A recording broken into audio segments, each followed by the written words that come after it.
Qui refuserait de jouer à un jeu où tout le monde gagne et personne perd? Si vous payez vos impôts à Genève, j'ai une bonne nouvelle pour vous. Le 24 novembre, on vote pour une baisse. Et vous savez quoi?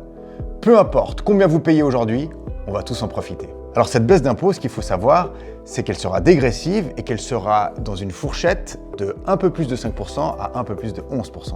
En gros, c'est assez simple.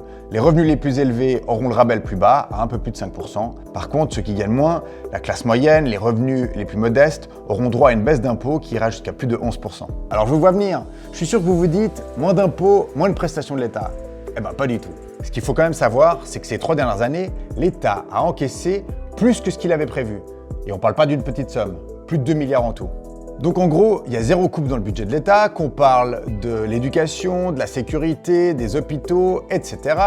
Ou encore des aides, comme par exemple l'aide pour payer notre assurance maladie. Sauf qu'on paye moins d'impôts. C'est pas beau ça? Qui dit moins d'impôts dit plus de pouvoir d'achat. C'est donc plus de 400 millions qui se retrouveront dans notre porte-monnaie. Cette baisse d'impôts, c'est une vraie bouffée d'oxygène, surtout dans le contexte actuel où tout coûte plus cher. Alors j'ai beau me creuser la tête et essayer de me mettre à la place de tout le monde, je vois pas qui pourrait être contre cette baisse d'impôts.